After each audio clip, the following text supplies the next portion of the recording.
and there's R1 million at stake throughout the whole tournament. And so yeah, you know, Nissan came on and they said they want to be a main sponsor of mine for the fight, and they were willing enough to upgrade our package and give me a new car and give my head trainer a new car, just to make sure that you know, we both get to training, we get around. You know, being an athlete, especially being a boxing athlete, means we go to way more than one gym. Yeah. And you are an avid Steffi lover as myself. You actually brought your dog. So, guys, currently as we speak, they're busy outside playing. So they're getting a little bit of a workout in. So I'm glad that I can have at least a tired dog that doesn't chew all the firewood when we've done this podcast. So how's it going with having obviously you've got a nice active dog and you've got an active lifestyle, so it kind of suits you perfectly. Yeah, you know, it's my first Staffy. Before this, I had a pit bull. Unfortunately, about 3 months ago, he had a brain aneurysm while I was playing with him. And I'm a big dog person. I'm a big dog lover, and so that was quite tough for me. So after he died, you know, I thought I actually wanted to get another pit bull, but I thought, you know, let me go with something. I've never had a female dog, so I got Layla. And the reason why I named her Layla was because Sherlock was the best. I promise you, was the best dog I've ever owned, and I'll probably say that for a very long time. And as you all know, Muhammad Ali is the best boxer of all time, in my opinion. And his daughter's name is Layla. Okay. So, you know, after the best ever, I named Layla. Okay, that's very cool. And I always see you posting, you know, training videos of the dog. Training, obviously you know how good it is for training for yourself. As a professional athlete, you always have to train, you always have to stick to a strict regimen. So obviously you've tried to also, you know, implement that into your life as a dog owner as well. 100%, you know. Why I train her is like, I just want her to have a purpose, you know. I want her to wake up every day and I want her to know that she's got a purpose and she's got an outfit that she can wear, you know. When we take her to training, she's both got a leash on and a harness and a lead. And you know, that it actually teaches them that that's their uniform, you know. It gives the dog a reason and it makes the dog way happier. And, you know, if you could make a dog better, why wouldn't you? Of course. You have been a professional for how long now? 3 years. 3 years. And how many fights as a professional have you done? I've had 11 fights, 10 wins, 1 loss. Okay. And how was that loss for you, obviously? It was tough. It was very tough. In boxing, you lose alone. And in boxing, you win not alone. When you win, everybody wins. When you lose by yourself. Which is tough, you know. Also, it's a bad thing to lose in boxing because everybody looks at that, but it is what it is, you know. You can't win everything all the time. And like I said, I had a sporting background before it. I never had an amateur pedigree. And so it just took time for me to gain experience, you know. I don't see myself losing ever again. But just because I've had the experience, I've got a great team behind me. I've got a great camp, great sparring partners, great coaches, which I never had at that time. So, you know, we take the loss on the chin, we keep moving forward. How many fights in were you when you had that loss? My 3rd fight. Okay. So, you know, I didn't have any experience. The guy that I fought went to the Commonwealth. He probably had around 300 amateur fights, so he had a lot more experience than me. But being the person that I was, I took the fight. And we're actually going to fight one another in this Super little 4. rematch. So we're going to have a little rematch. And, you know, I'm not a person to talk smack. He's a great guy. His name is Akani. And he's really a great guy.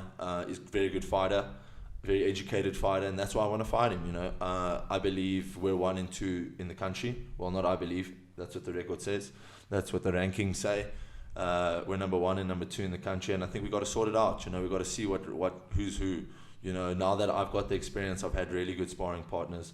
My current sparring partner is actually number 1 in the world, to be some Chunu. And, you know, I've sparred with top guys, bro. And so now it's a different story. Let's meet, let's fight. And as I obviously said, I met you and kind of heard of you through competing. And it's completely different, the style of training. Obviously, in boxing, you still eat clean and you still obviously watch what you eat. How have you seen, obviously you're burning far more calories when you're a boxer and the style of training you do when you box. How have you, obviously you still eat clean, but how has it changed compared to like for the shows? Okay, you know, this is what I tell a lot of people. And the biggest difference between competing on stage and being a sportsman is the way that you eat. You know, when you compete on stage, whether it doesn't matter what division you're in, whether you're in men's physique, whether you're in classic bodybuilding, whether whatever you are, if you're standing on stage at Mr. Olympia, you are 24/7 worrying about what you eat. And it is such a commitment to eat in that way, because It's the worst. I hate it. it is. It's extremely, extremely, extremely grueling, and it consumes you. Yeah. And people literally get so worried about whatever, eating 100 grams too much of this, or 100, or one too many of this, or one too little of this, or I didn't get my meal in at this time, or I didn't eat my right amount of calories by 50 calories. And it's like, Matt, bro, if you haven't done that, you don't know how tough it is. It's tough. It's close to impossible. And the nice thing about boxing is we burn enough calories where I don't have to worry about what I eat so much. And it makes it enjoyable, because that part of, well, at least for me, that part of competing and that part of being in a sport, it's not enjoyable. No, it's not. And I think that's a lot of, obviously, why people don't do it. And general people in your everyday life, that's why people don't look good, is because obviously they're not expending as many calories as a professional athlete will be. And also, obviously, they can't just be disciplined enough to sit through a diet and, you know, go every day and eat healthy. So you, fortunately, obviously it's very difficult, are expending so many calories. How have you obviously seen your training is completely different to when you were competing? Were you obviously boxing when you competed, or? Not at all. So I had no boxing background. I would say I had a very good street fighting background. I had a group of friends that I went to school with, and we used to really just enjoy the way we used to leave clubs. And our own, a lot of people probably know this about me. The way we used to leave clubs is whatever. When it came 2-3 o'clock in the morning, we used to say to each other, "Okay, right, you ready to leave?" And if your mate said no, we carried on jolling.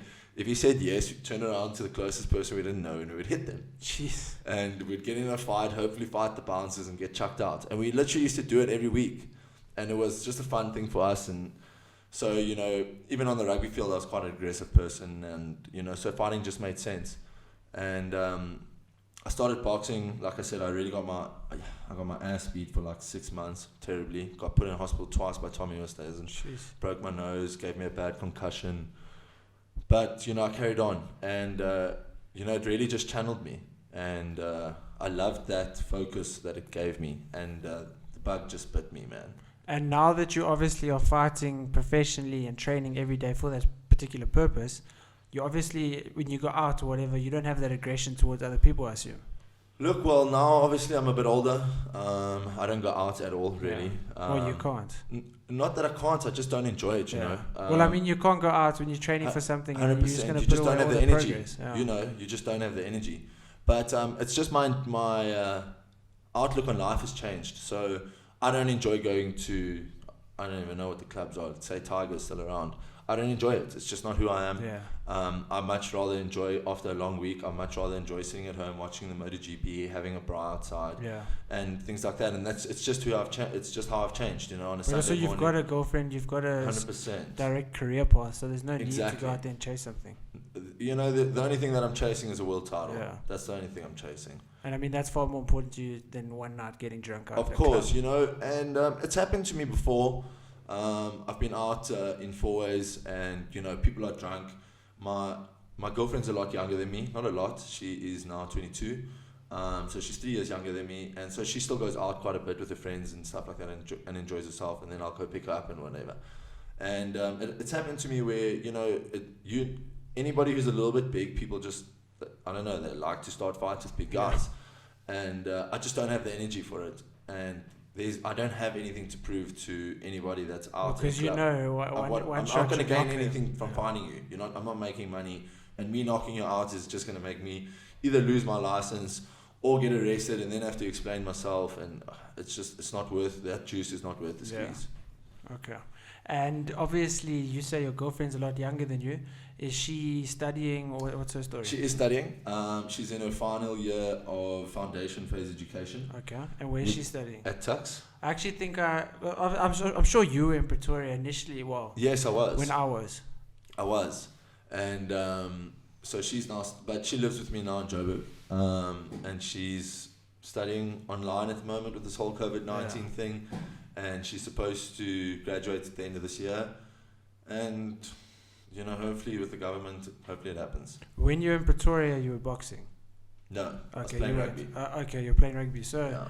now, where's the gym? Where do you train? So our gym now is in Sunninghill at Move Motion Fitness. Our boxing gym is in that gym. And so we train there. We used to be based in Cedar Square, but now Peter Sean's brother has taken that gym and we're in Sunninghill. But, the Smiths, Sean's really done well. The brand's expanding big time. They're busy opening another gym in Morris Arch. But the pro boxers will be at Sunninghill. Okay, and that's the Move Fitness. I mean, that's a nice big gym. Proper. And obviously, you guys, I mean, bro, lockdown has messed up a lot of your training, a lot of your fight schedules. I assume had to change. Well, the last time I fought was in 2019, November the 9th.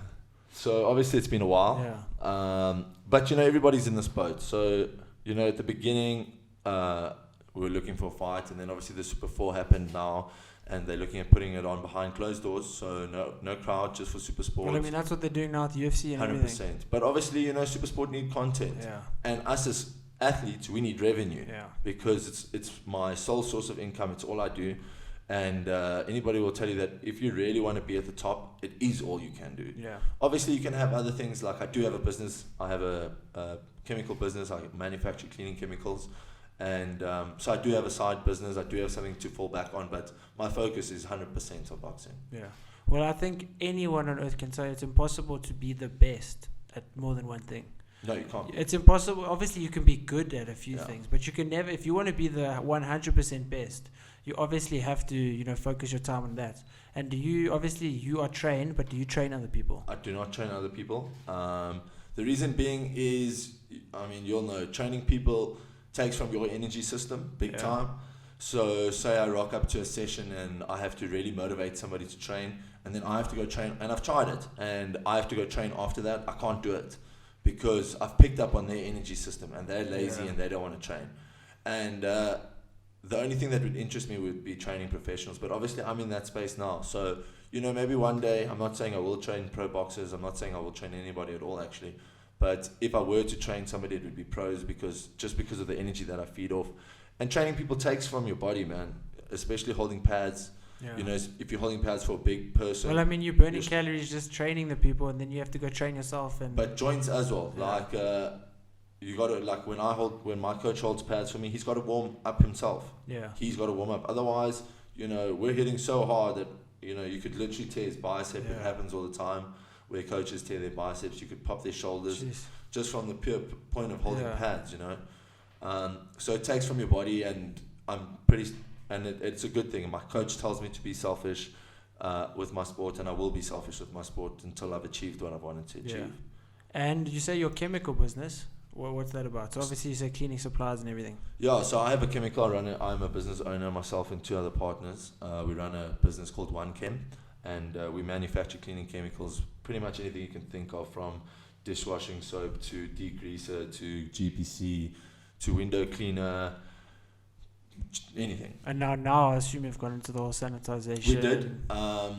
Before lockdown, obviously there was a huge boom because before the country was actually put on lockdown, everybody was putting sanitizers into their place. So, we supplied a lot of people. We were lucky enough that we had the isopropyl alcohol, because now there's a shortage of isopropyl alcohol. And we were lucky that we had all the stuff, we had all the mixtures, and, we actually had a chemical plant to make the stuff. Okay, that's cool. We didn't make any of the other things. We just made the hand sanitizer and surface disinfectants for clients. But other than that, we just do general purpose.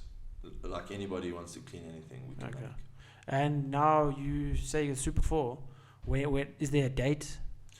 So there was a date. It was set for the 3rd of September, but it looks like that's being pushed back to December. I'm hoping November, maybe October. We don't know. The thing about a fight is you need at least 8 to 10 weeks of sparring, so contact. And the government is only deemed professional sports can train as long as it is non-contact. So those are things like hitting a bag, doing your weights. You can't even really hold pads with a personal trainer because you're too close to them. So we need to wait. We're waiting for the point where the government clears us to do contact. And yourself, have you done any overseas fights? I haven't had any overseas fights yet. Obviously, the way boxing works is you got to be the king. I've travelled with boxing, but with teammates, and I will travel soon. I want to win the Super 4, and then then we only want to look international. I'm lucky enough that we've got contacts overseas with various promoters, and my team. I'm part of a very big team here with world champions, number ones in the world, multiple time world champions. Guys that have been put into the Hall of Fame, big, really good athletes. Yeah. So it puts a good platform forward. But first, you need to be king of your country. And, we're like basically the modern day gladiators. So first, you got to rule here, and then we can go take on the rest. Your training obviously took a bit of a knock now with lockdown and everything. And I mean, I assume you've got a bag at home at least, but it's different. You've got a bag. What else can you really do? You need a partner, you need a coach, so what have you been doing to obviously stick to your training as best as possible? Look, I'm pretty good where I have a very good work ethic, as do you. In any form, in any work environment or any really environment, the only people that are going to succeed are those who are working harder than the rest. 100%, that's all it takes. Doesn't take talent, doesn't take brains, it just takes hard work. Anything, being a doctor, being an astronaut, being a professional athlete, it's just all hard work. And obviously with the limitations of lockdown, it was tough. And I would say I also trained a lot to keep myself mentally stable. When I don't train, I get upset, and things aggravate me easier. But it is what it is. I've got a great strength and conditioning coach, Josh, from Performance Purist. So he just sent us programs on what to do in lockdown, and some programs that could really tire us out, because he knows as professional athletes, we don't want to walk into a session and walk out of it feeling the same. Yeah. Otherwise, I'm just wasting an hour.